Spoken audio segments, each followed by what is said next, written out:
Comment manipuler tous les types de variables en VBA? Bonjour et bienvenue sur excelformation.fr, votre formateur Excel de référence. Dans ce nouveau chapitre de la formation VBA d'Excel, nous allons découvrir comment utiliser les différents types de variables les plus courants. Nous allons ainsi voir comment utiliser des variables qui vont nous permettre de gérer des nombres, des textes, des heures, etc.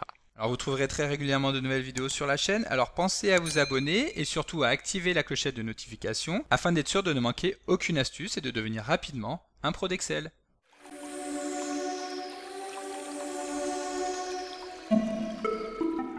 Comme d'habitude, le support de secours est disponible dans la description de la vidéo. Comme nous l'avons déjà vu dans les chapitres précédents, une variable permet de stocker puis de manipuler des informations afin de pouvoir les utiliser dans un programme VBA. La manipulation d'une variable s'effectue alors en 3 étapes.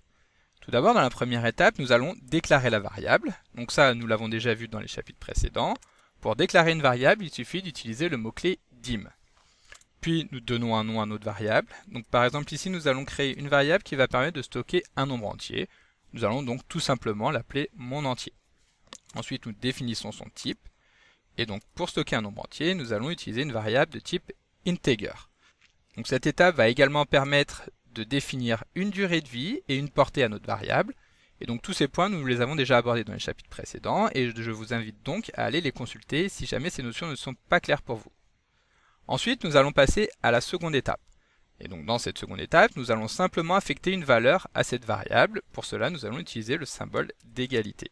Donc mon entier est égal par exemple à 10. De cette manière, quelque part dans la mémoire de notre ordinateur, il va y avoir une variable qui va être créée, dont le nom sera mon entier, et celle-ci vaudra 10. Et donc, dans la dernière étape, nous allons maintenant pouvoir exploiter la variable, par exemple en modifiant sa valeur. Nous pouvons ainsi définir que mon entier est égal à 2 fois la valeur de mon entier, puis nous pouvons maintenant afficher la valeur de mon entier à l'écran grâce à l'instruction msgbox. De cette manière, si nous lançons la procédure, Excel va nous afficher la valeur de 20, qui est donc la valeur de la variable que nous avons appelée mon entier. Donc dans l'exemple que nous voyons ici, nous avons utilisé le type de variable qui est le plus simple à manipuler. Il s'agit des types numériques. Peu importe le type exact. Le point important qu'il faut bien suivre sur ce type de variable, c'est de bien déclarer la variable au début, donc de se poser la question dès le début au moment de la déclaration, est-ce que nous allons utiliser des nombres entiers ou des nombres à virgule. Puis de bien utiliser ce type tout au long de la durée de vie de la variable. De cette manière, si nous avons défini que notre variable est de type entier, il ne faut pas qu'à un moment donné, nous utilisions un nombre à virgule, ce qui aurait pour conséquence de fausser les résultats. En effet, une variable de type integer ne peut pas utiliser deux variables. Il faut également respecter les contraintes liées à chaque type de variable et ne pas utiliser de valeurs qui seraient comprises en dehors des valeurs acceptées par la variable. Donc par exemple, si nous affectons un très grand nombre sur un nombre entier, nous aurons automatiquement une erreur d'exécution dans laquelle Excel nous indiquera que nous avons dépassé la capacité de la variable. Et donc pour cela, il suffit de modifier la valeur pour revenir dans la zone d'acceptation de la variable. Alors en plus des valeurs numériques que nous venons d'aborder à l'instant, il est également possible de traiter des chaînes de caractères dans une variable, c'est-à-dire une suite de caractères, que ceux-ci soient numériques, alphabétiques, sous forme de symboles, etc., saisis les uns à la suite des autres.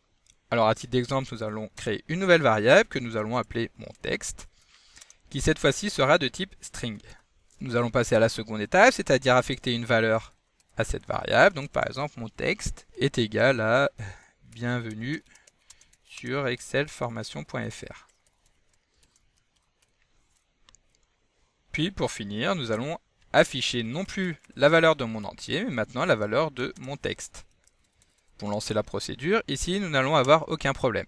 En effet, comme vous pouvez le constater dans cet exemple, une chaîne de caractères doit obligatoirement être saisie entre guillemets, afin qu'Excel puisse comprendre qu'il ne s'agit ni d'une variable ni d'une instruction qu'il devrait avoir à utiliser dans le déroulement de son code.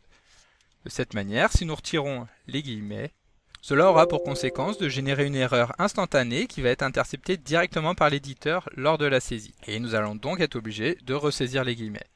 Alors sachez qu'il suffit de saisir les guillemets de début et automatiquement, lorsque nous allons passer à la ligne suivante, Excel va insérer en fin de chaîne de caractères les guillemets de fermeture. Alors par défaut, une variable de type string peut contenir un très grand nombre de caractères, près de 2 milliards.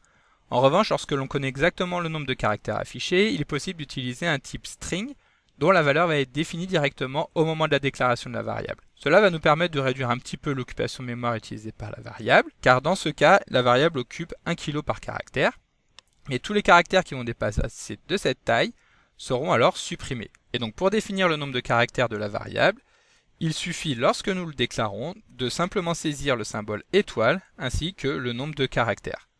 Et donc si nous affichons à nouveau le texte, nous allons voir maintenant que notre texte va être tronqué après les 20 premiers caractères. Notre variable va occuper uniquement 20 kilooctets de mémoire, mais évidemment celle-ci ne pourra stocker que 20 caractères. Voyons maintenant comment procéder pour manipuler des dates.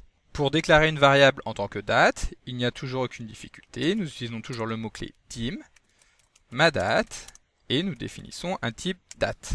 Ensuite, pour affecter une date à une valeur de type date, nous allons simplement saisir celle-ci entre des symboles dièse. Donc, par exemple, nous allons stocker la date du 19 septembre 2019, en saisissant celle-ci entre les symboles dièse. Nous pouvons à présent afficher notre date.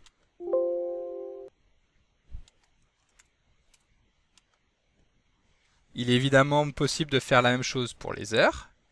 Donc en déclarant une nouvelle variable que nous allons appeler mon heure, qui va toujours être de type date, et dans laquelle nous allons stocker une heure. Alors attention, les heures sont stockées au format américain, mais vous pouvez constater qu'Excel corrige automatiquement lorsque nous saisissons sous un autre format.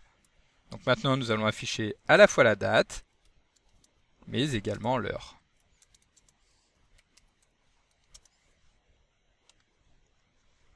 À présent, le dernier type de variable que nous allons étudier est le type booléen. Celui-ci va pouvoir prendre pour valeur uniquement les valeurs vraies et valeurs faux, dont la correspondance en code VBA est false ou true.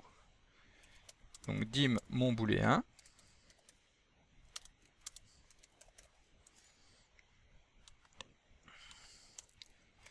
Ici, mon booléen va être égal à true. Et lorsque nous allons l'afficher,